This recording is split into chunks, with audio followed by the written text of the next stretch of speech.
여러분, 흰색에 검은색을 합하면 무슨 색이 될까요? 회색이 됩니다. 이 색깔은 맑고 밝은 이미지보다는 어둡고 우울한 느낌을 갖게 합니다.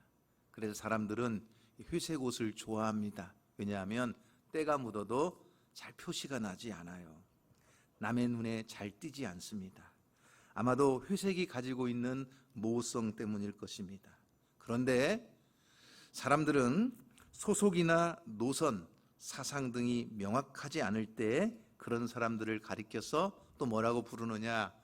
회색 분자라고 칭하기도 합니다.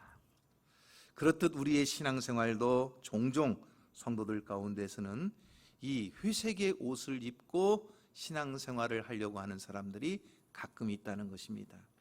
썩어져가는 구습인 옛사람의 삶을 진리인 양 쫓아가는 사람들, 새술은 새 부대에 담아야 한다는 말씀을 외면한 채 자신의 육체적 욕망을 그대로 추구하며 살아가는 사람들, 성령의 뜻을 따르지 않고 불의의 유혹에 입맞추는 이러한 사람들은 신앙의 옷을 입고 있는 것 같지만 뭐예요? 여전히 세상적인 그리스도인이요, 회색의 옷을 입고 있는 성도라 할 수가 있습니다. 신실한 신자인 척하지만 여전히 거짓말하기를 좋아하고 인간관계와 사회의 분열을 조장하는 사람들, 이런 사람들은 회색의 옷을 입고 있는 신자라고 할 것입니다. 오늘 교회 안에서도 하나님 중심이 아니라 사람 중심이 되어버리는 교회, 말씀 중심이 아니라 쾌락 중심이 되어가는 교회의 세속화된 모습을 우리가 많이 보게 됩니다. 그러다 보니까 교회의 순결함은 훼손되고 인간의 타락한 냄새나는 모습 때문에 사회에서 그대로 손가락질을 당하고 비판을 당하는 교회의 모습이 오늘 한국 기독교의 현실입니다.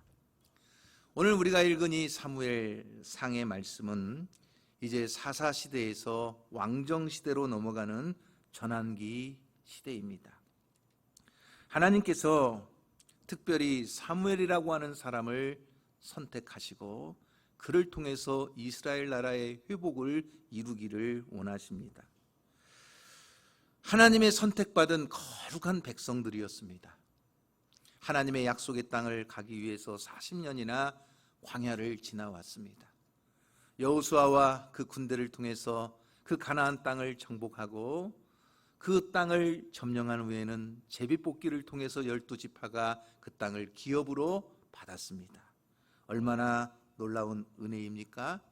그런데 문제는 가나안 땅에 정착한 이후에 그 다음 세대는 믿음의 신앙을 계승한 다음 세대가 된 것이 아니라 여호와를 알지 못하고 여호와의 행하신 일도 알지 못하는 다른 세대가 되어서 하나님을 섬기기보다는 다른 우상들을 섬기기를 좋아했습니다. 그럴 때마다 하나님께서는 이 블레셋이라고 하는 나라를 그 옆구리에 찌르는 가시가 되게 했습니다. 그들을 올가매는 올무가 되게 했습니다. 때로는 그들을 채찍질하는 몽둥이가 되게 했습니다. 그래서 이스라엘 나라는 항상 블레셋과 그 주변 부족들로부터 고통을 받아야만 했습니다. 이 블레셋과의 악연은 오늘날까지도 계속되고 있습니다. 블레셋, 그러면 여러분 우리가 성경적인 지명이지만 오늘날은 팔레스타인 이렇게 부릅니다. 그러니까 블레셋의 주요 성읍이었던 아스돗, 가드, 에그론이 오늘날 팔레스타인의 자치기구에 해당되고 이 지역들을 PLO라고 부릅니다. 지금도 이 팔레스타인과 이스라엘은 계속적으로 대치의 형국을 이루고 있습니다. 지금 이 사무엘이 등장하기 전 이스라엘은 블레셋과 두 번의 전쟁을 치르면서 두 번 다 패했습니다. 이 두 번째 전쟁에서 제사장이었던 엘리의 두 아들 홈니와 비느하스는 전쟁에 법궤를 메고 나가면 전쟁에 승리할 줄 알았어요. 믿음도 없으면서. 그런데 그 전쟁에서 패했습니다. 법궤는 블레셋에 빼앗겼습니다. 홈니와 비느하스는 다 전쟁터에서 전사했습니다. 그 소식을 들은 엘리 저사장은 충격을 받아서 쓰러지고 목이 부러져 죽었습니다.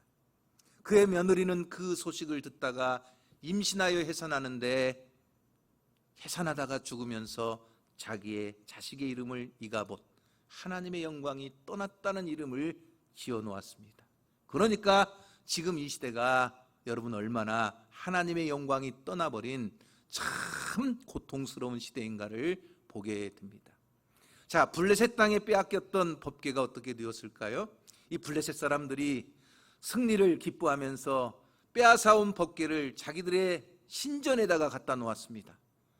그런데 무슨 일이 일어났느냐? 그 신전에 다곤이라고 하는 큰 신상이 있는데 그 밤에 이 신상이 쓰러졌습니다. 목이 탁 부러졌습니다. 깜짝 놀랐습니다. 그것뿐만이 아닙니다. 그 지역 안에 병이 돌았습니다. 독종의 재앙이 끊어지지 않으니까 이들이 두려웠습니다. 우리가 법궤를 빼앗아 가지고 이 법궤 때문에 이런 어려움을 당한다 생각을 했습니다. 그래서 법궤를 돌려보내기로 하는데 이것이 정말 하나님 때문에 온 것인가 시험하기 위해서 그들은 젖이 나는 소, 다시 말하면 새끼를 낳아서 새끼에게 젖을 먹이는 암소에게 수레를 만들고 그 수레에다가 법궤를 실어서 보내는 것입니다. 만약에 이 소가 자기의 새끼들이, 송아지들이 우는 소리를 듣고 뒤를 돌아보고 돌아오면 이건 하나님의 역사가 아니야. 그런데 이 젖나는 소가 자기들의 송아지가 우는 소리도 불구하고 곧장 이스라엘 땅으로 법궤를 메고 수레를 끌고 간다면 이것은 하나님의 역사이겠지. 이런 시험을 하면서 그들이 지금 소에다가 수레를 만들고 거기에다 법궤를 실어서 이스라엘 땅으로 보내는데 여러분 이 소가 어떻게 됐을까요? 곧장 그대로 베스메스로 향해 가는 것입니다. 그런데 문제는 뭐냐? 7달 만에 법궤가 이스라엘 땅으로 돌아오니까 베스메스 사람들이 너무나 좋았어요. 그런데 좋은 나머지 이 법궤를 구경거리로 삼았어요. 자기들의 흥미거리로 삼았어요. 그래서 법궤의 뚜껑을 열고 들여다보니까 하나님이 진노하셔서 전염병을 내리시고 그 지역 안에 5만 70명이 죽는 재앙이 내렸습니다. 그러니까 이 베스메스 사람들의 이 일로 인해서 법궤를 그 다음부터는 저 아미나답의 집에다가 갖다 놔버리고는 20년이 넘도록 누구 하나 관심도 두지 않고 누구 하나 법궤를 제대로 섬기지도 않았습니다. 하나님의 법궤는 이스라엘 땅으로 다시 돌아왔지만 그들의 신앙은 돌아오지를 않았습니다. 법궤는 이스라엘 땅에 있었지만 하나님의 임재는 나타나지 않았습니다. 제사를 드려도 하나님의 영광이 나타나지 않았고 블레셋과의 압제 속에서 그들은 고난과 시련을 겪을 수밖에 없었어요. 민생 경제는 파탄에 빠지고 주변 부족들과의 갈등은 극에 달하고 있었습니다. 그러면서 이들의 삶은 20여 년 동안 집집마다 거리마다 우상으로 가득 차기 시작했습니다. 이러다가는 나라가 망하겠구나. 이러다가는 우리가 다 진멸되겠구나. 뜻이 있는 믿음의 사람들은 하나님을 사모하며 기다리기 시작했습니다. 바로 이때 누가 등장을 한 거예요, 여러분? 사무엘이 등장을 한 것입니다.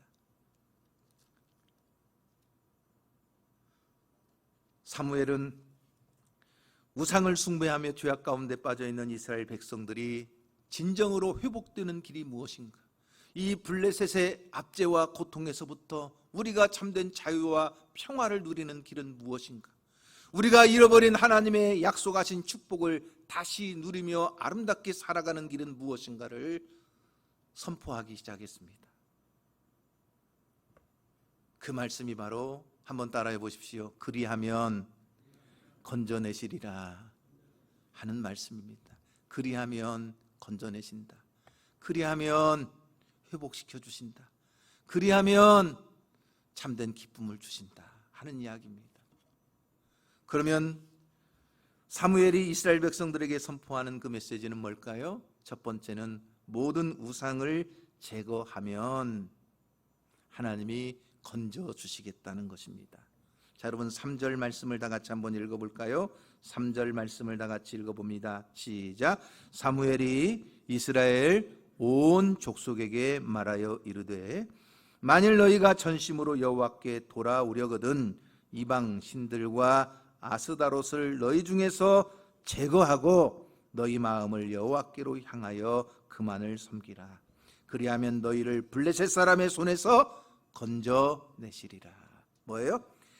너희 중에서 이방신들, 아스다롯, 모든 우상을 다 제거하고 여호와께로 돌아오면 하나님이 너희를 블레셋 원수들의 손에서 다 건져주시겠다고 약속하는 것입니다. 하나님께로 돌아오기를 원하는 사람, 가장 첫 번째 해야 될 것이 여러분 뭐예요? 그 우상을 다 제거하는 것입니다. 이것이 하나님께로 돌아가는 길이에요. 야곱의 가정이 딸이 하나 있었는데 디나라고 하는 딸입니다. 이 딸이 세겜성에 흥미삼아 놀러갔다가 아주 끔찍한 일을 당했습니다. 참 여자로서 부끄러운 일을 당했습니다. 그 오빠들이 그 소식을 알고 복수를 합니다. 그런데 이 복수 때문에 세겜 부족들이 일어나서 야곱의 가족을 싹 죽이려고 합니다. 야곱은 겁을 먹었습니다. 큰일 났습니다. 온 가족이, 집안이 멸절하게 생겼습니다. 그때 기억한 것은 베델의 하나님을 기억했어요. 그래서 야곱이 우리가 일어나 베델로 올라가자 선포합니다. 그런데 가만히 보니까 자기 집안 식구들을 다 보니까 뭐예요? 아니 금고리며 목걸이며 뭐예요? 귀걸이며 온몸에 치장하고 있는 것들을 보니까 다 뭐예요? 우상 조각, 세속적인 모든 것들을 다 걸치고 있는 거예요. 그래서 야곱이 뭐라고 합니까? 그거 다 떼어내라. 그래서 그 모든 금붙이며 모든 귀걸이며 모든 장신구며 그 모든 우상의 찌꺼기들을 싹 제거해서 세겜성 상수리나무 아래다 싹 묻어버리고 베델로 올라가는 거예요. 그때 하나님이 그 가정을 지켜주시고 야곱에게 약속하신 하나님의 축복을 허락하신 줄로 믿으시기를 바랍니다. 여러분, 이뿐만이 아닙니다. 애굽 땅에서 430년간 종살이하던 이스라엘 백성들이 출애굽했지만 이들은 여전히 그들의 몸에 똑같이 애굽의 우상 찌꺼기들을 다 걸치고 있는 거예요. 하나님이 어느 날 모세에게 나는 가지 않겠다, 너희들끼리 가라. 그때 모세가 하나님 앞에 간절히 기도합니다. 그리고 모세가 이스라엘 백성들에게 선포하는 것이 무엇입니까? 너희 몸에 붙어있던 그 애굽의 풍속, 너희 몸에 달고 다니는 그 모든 애굽의 우상 찌꺼기들을 싹 떼어내라는 거였습니다. 그리고 그것을 다 버리고 약속의 땅을 향하여 갈 때 하나님이 그들의 앞길을 인도하시고 그들을 지켜주신 줄로 믿으시기를 바랍니다. 오늘 여러분, 이스라엘 백성들도 마찬가지였어요. 그들이 광야 430년 동안 애굽에 종살이하다가 이제 40여 년을 광야를 지나옵니다. 그때 그들이 먹은 게 뭐죠, 여러분? 만나예요, 만나. 매일 만나를 먹었습니다. 만나 국수, 만나 죽, 만나 밥, 만나 튀김, 만나 강정. 40년을 만나만 먹고 살았으니까 여러분 이제 질만도 하잖아요. 그런데 가나안 땅에 들어오니까 뭐예요? 고기도 있지요. 그것도 올리브유도 나오지요. 이것저것 먹다 보니까 야, 그래 이게 사는 거지. 이게 사람 사는 거지. 이게 사는 맛이지. 여러분, 만나는요 특징이 하나 있어요. 저장이 안 된다는 거예요. 다음날까지 놔두면 뭐예요? 벌레가 먹고 썩어버려요. 그러니 만나는 저장을 할 수가 없어요. 아무리 가서 많이 거두어도 저장을 할 수가 없는데, 가나안 땅에 와서 이제 농사도 짓고 가나안 땅에 와서 목축도 하다 보니까 뭐예요? 재산이 늘어가기 시작하는 거예요. 곡식의 특징은 뭐죠? 창고에다 저장을 할 수 있다는 거잖아요. 재산 증식이 가능하니까 늘어나는 재산을 보니까 이제 마음이 흔들리기 시작하는 거예요. 그러니 더 많은 재산도 모으고 더 잘 살기 위해서는 농사를 잘 지어야 되는데 어떻게 해야 되지? 농사를 잘 지으려면 가나안 부족들에게 농사를 배워야 되죠. 농사를 잘 지으려면 그 가나안 부족들이 섬기는 그들의 신을 섬겨야 되잖아요. 그러니 농사를 잘 짓는 풍요의 신인 바알 신을 섬기고 아스타롯 신을 섬기면서 그들의 문화에 흠뻑 빠져버리는 거예요. 이게 세상 사는 맛이구나.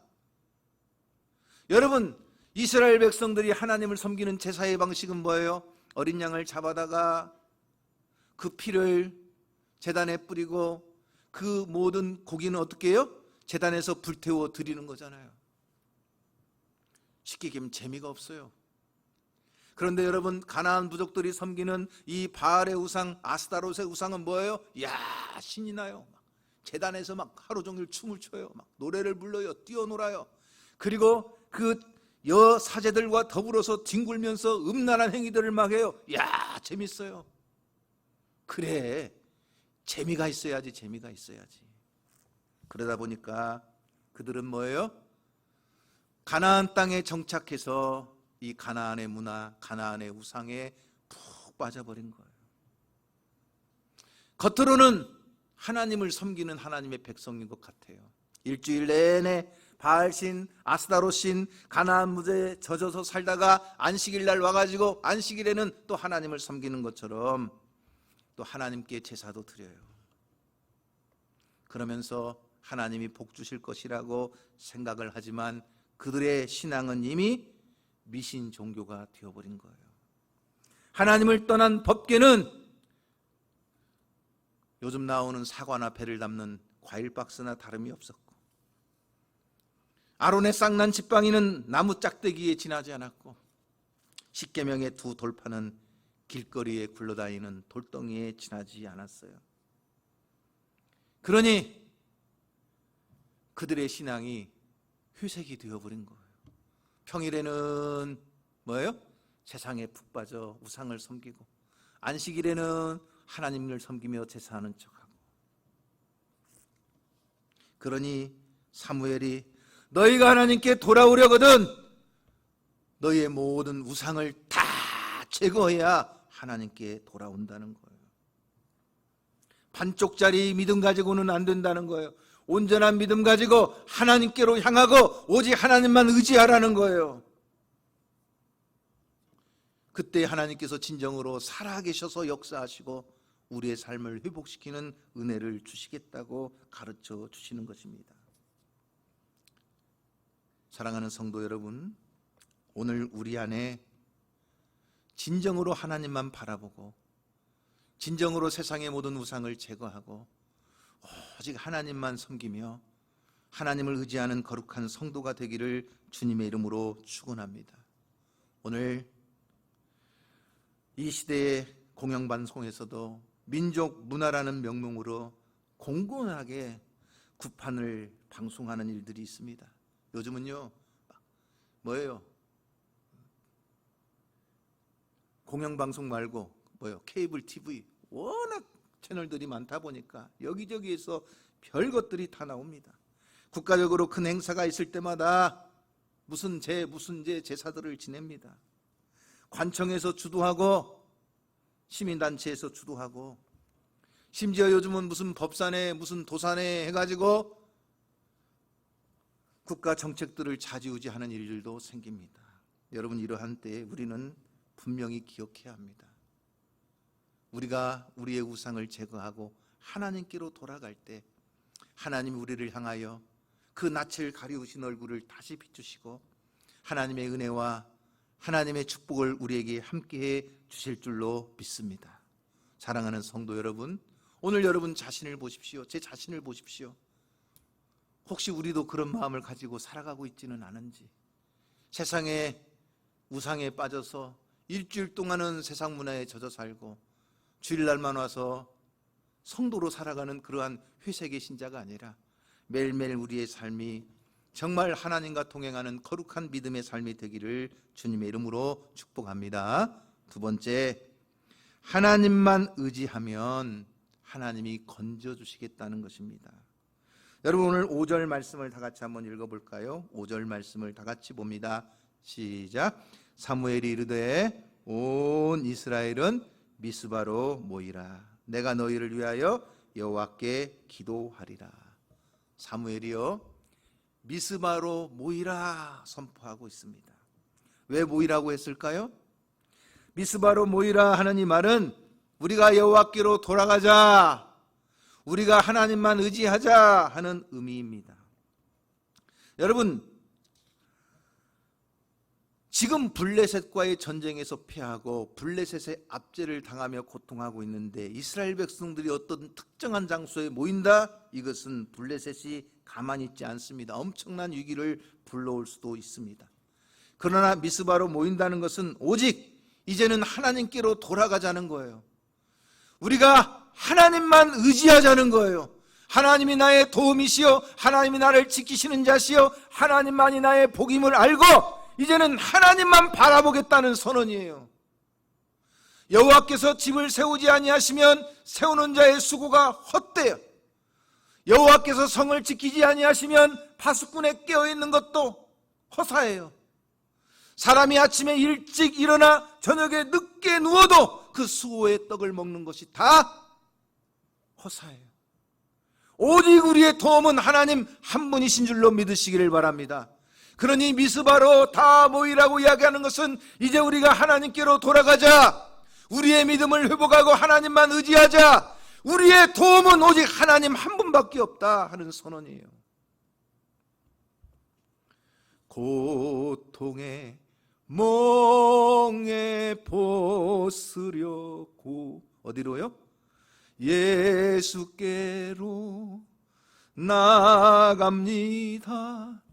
그 블레셋으로부터의 고통과 압제, 그 괴로움과 슬픔 속에서 이제 우리는 하나님께로 돌아가자 하는 거예요.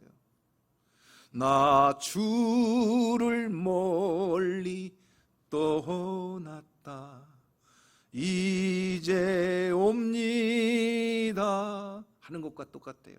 전부여 의지 없어서 손 들고 옵니다. 바로 이거예요. 이스라엘 백성들이 미스바로 모이는 것은 하나님을 떠나 살았던 삶, 우상을 숭배하며 세상을 즐기며 살았던 삶, 세상의 가치관을 가지고 자기 자신을 믿었던 삶을 다 포기하고 이제는 주님만 의지하겠습니다. 주님만이 나의 도움이십니다. 주님 앞에 돌아가는 신앙이에요. 여러분, 하나님께로 돌아와서 하나님만 의지하면 참 바보 같을 것 같잖아요. 그런데 놀라운 일이 벌어져요. 블레셋과의 전쟁에서 승리합니다. 잃어버린 땅을 다 다시 회복합니다.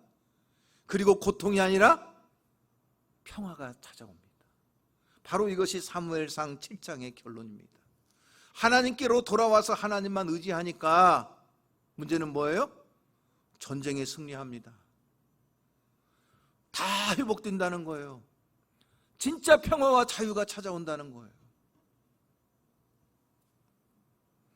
하나님이 내 인생의 주인이 되시면, 말씀이 내 인생의 가치관이 되면, 성령이 내 삶의 능력이 되면 지금도 하나님께서는 우리를 통하여 역사하시는 줄로 믿으시기를 바랍니다. 모든 질병이 떠나가고 모든 고통이 떠나가고 모든 삶의 기쁨이 되찾아오고 모든 불안과 두려움이 떠나가고 진정한 평화가 우리에게 주어지는 줄로 믿으시기를 바랍니다. 내 심령이 성령으로 불타오를 때, 우리가 주의 이름으로 미스바로 모일 때 하나님의 역사가 일어나는 것입니다. 제가 어린 시절 성경을 가르치던 목사님이 이런 이야기를 했어요. 야, 구약의 이야기는 할머니가 아기 낳는 이야기고 신약의 이야기는 처녀가 아기 낳는 이야기다. 할머니의 몸에서 태어난 아기가 그 시대를 살리고 처녀의 몸에서 태어난 그 아기가 온 인류를 구원했다.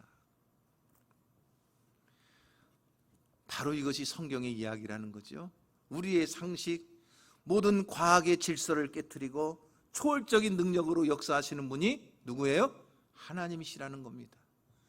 우리가 주의 이름으로 모여서 하나님만 의지하고 나아갈 때 하나님이 일하시기 시작하면 우리의 상상을 초월하고 우리가 알지도 못하는 크고 놀라운 일들로 역사하시는 분이 바로 우리 하나님이신 줄로 믿습니다. 그러므로 성도는 모이는 것을 좋아해야 합니다. 그러므로 성도는 모이기에 힘써야 합니다. 마귀는 악한 시대에 항상 성도를 흩어놓으려고만 합니다. 그러나 성경은 항상 우리에게 가르쳐 줍니다. 히브리서 10장 24절 이하의 말씀을 보면 뭐라고 나오죠? 우리 다 같이 한번 읽어봅니다. 시작. 서로 돌아보아 사랑과 선행을 격려하며 모이기를 피하는 어떤 사람들의 습관과 같이 하지 말고 오직 권하여 그날이 가까움을 볼수록 더욱 뭐하자? 모이기를 힘쓰자는 거예요. 아무리 코로나, 아무리 그 이상의 무슨 소식들이 들려와도 성도는 어려울 때일수록 더 모이기를 힘쓰는 것입니다. 성령께서는 바로 이 모이는 장소를 기뻐하시고 성도가 주의 이름으로 모이는 장소에 역사하신다는 거예요.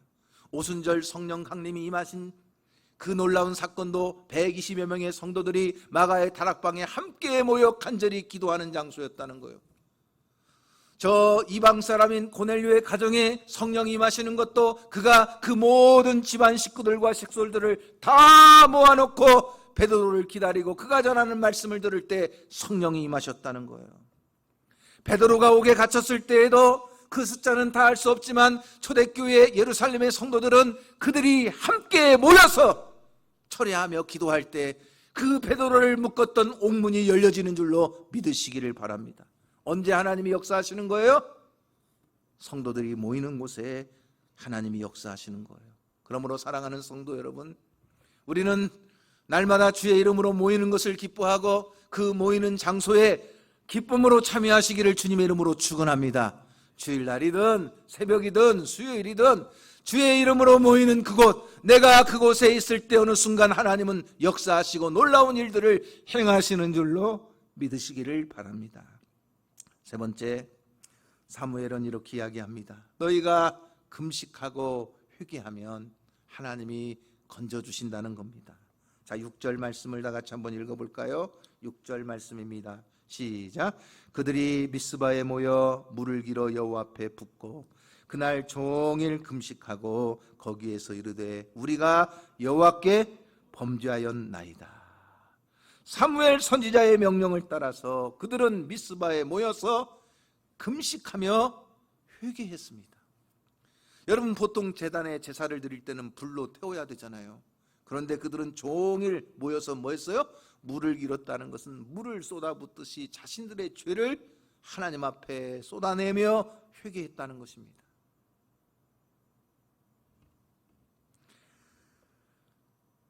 자신들의 죄를 짊어지고 민족의 죄를 짊어지고 하나님 앞에 회개할 때 하나님이 역사하셨다는 겁니다.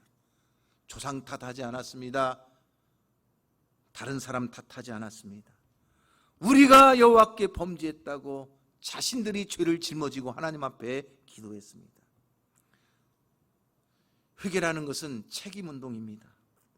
내가 책임지려고 하는 것. 비겁한 사람의 특징은 뭐죠? 너 때문에 안 된다는 것.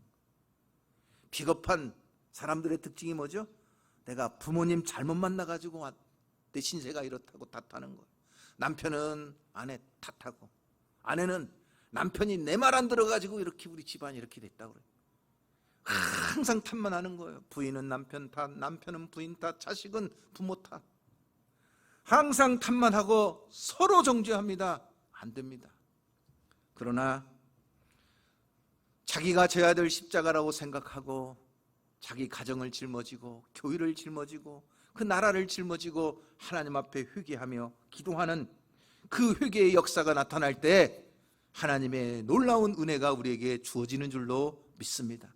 여러분, 우리가 1903년 원산 대부흥운동, 1907년 저 평양 장대염교회의 대부흥운동의 역사의 시작이 무엇이었습니까?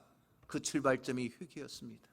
그들은 자신들의 죄를 토해놓으며 하나님 앞에 통곡하고 기도할 때에 그 부흥의 불길이 온 대한민국 땅을 덮었습니다. 여러분, 모든 시작은 회개로부터 이루어지는 줄로 믿으시기를 바랍니다. 회개가 기회입니다.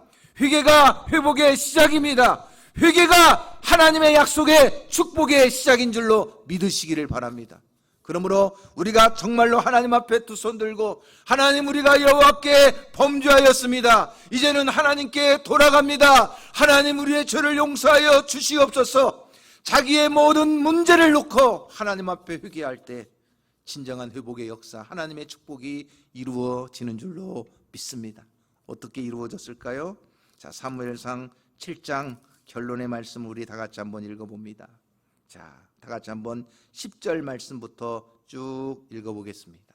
사무엘상 7장 10절 말씀부터 시작. 사무엘이 번제를 드릴 때에 블레셋 사람이 이스라엘과 싸우려고 가까이 오매 그날에 여호와께서 블레셋 사람에게 큰 우레를 발하여 그들을 어지럽게 하시니 그들이 이스라엘 앞에 패한. 지금까지 여러분 전쟁할 때마다 블레셋한테 패했어요. 그런데 이번에는 하나님께로 돌아갔습니다. 우상을 제거했습니다. 모여서 기도했습니다. 하나님 앞에 회개했습니다. 그랬더니 하나님이 큰 우레로 블레셋을 이기게 하셨습니다. 그뿐만이 아니죠. 12절 말씀부터 봅니다. 시작. 사무엘이 돌을 취하여 미스바와 센 사이에 세워 이르되 여호와께서 여기까지 우리를 도우셨다 하고 그 이름을 에센이라 하니라. 이에 블레셋 사람들이 굴복하여 다시는 이스라엘 지역 안에 들어오지 못하였으며 여호와의 손이 사무엘이 사는 날 동안에 블레셋 사람을 막으시매 블레셋 사람이 이스라엘에게서 빼앗았던 성읍이 에그론부터 가드까지 이스라엘에게 회복되니 이스라엘이 그 사방 지역을 블레셋 사람들의 손에서 도로 찾았고 또 이스라엘과 아모리 사람 사이에 평화가 있었더라. 할렐루야.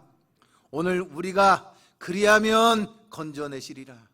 우상을 제거하면 여호와께로 돌아와 하나님만 의지하면 너희의 죄를 자복하고 회개하면 하나님이 다시 돌아오게 하시고 다시 채워주시고 다시 은혜 베푸시는 놀라운 역사가 함께할 줄로 믿습니다. 오늘 이 은혜가 저와 여러분 가운데 함께하기를 주님의 이름으로 축원합니다.